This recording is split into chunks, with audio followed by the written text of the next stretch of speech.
ఓ అన్న టైం ఎంత అవుతుంది?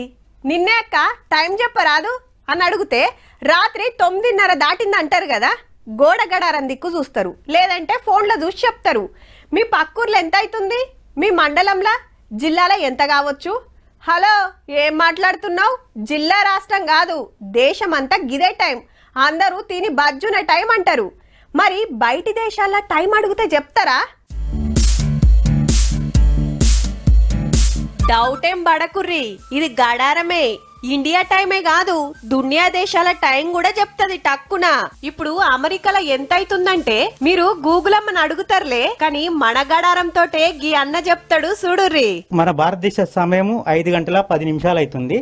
అదే యుఎస్ఏ ఇక్కడ ఉంది కదా, యుఎస్ఏ టైం చూసుకుంటే 6 గంటల 40 నిమిషాలు అవుతుంది. మన తాన పొద్దుముకు 5 దాటితే అమెరికాల తెల్లారి 6:40 అవుతుంది అన్నట్టు. వాళ్ళకు మనకు 10:30 గంటల ఫరాక్ ఉంటది. మరి అమెరికానే కాదు, బ్రిటన్, జపాన్, ఆస్ట్రేలియా ఇట్లా 176 దేశాల టైం చెప్పొచ్చునట. దీంతో పేరు మల్లేశం, ఉండేది పట్నంలోనే గాని సొంతూరు యాదాద్రి జిల్లా సిరిపురం అట.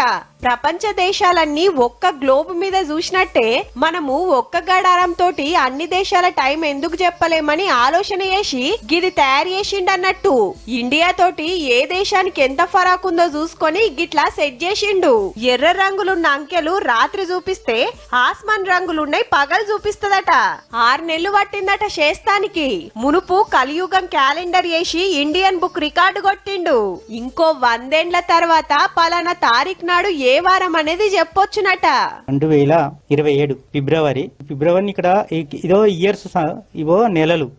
ఈ సంవత్సరానికి నెల పెట్టినట్టయితే ఈ క్యాలెండర్ వచ్చింది. ఇప్పుడు ఫిబ్రవరి 2027 1వ తారీఖు సోమవారం.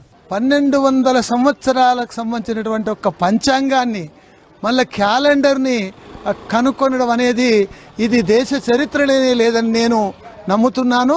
గిసొంటి మాకు కూడా ఏషిస్తే బాగుండు అనుకొస్తున్నారు చుట్టుముట్టు ఉండేటోళ్ళంతా. వివిధ దేశాల్లో ఉన్నటువంటి మా పిల్లలు గానీ సమయం చూసుకోవాలంటే మీరు 4 వాచ్లు పెట్టుకోవాలి.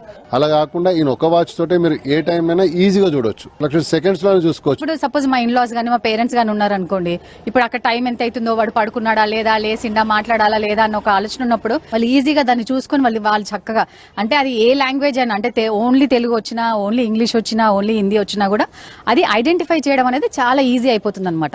పబ్లిక్ ఫాయిదా అయ్యేటి రేపు ఇంకిన్ని చేయాలని కోరుకుంటా. మల్లేష్ అన్నకు ఆల్ ది బెస్ట్.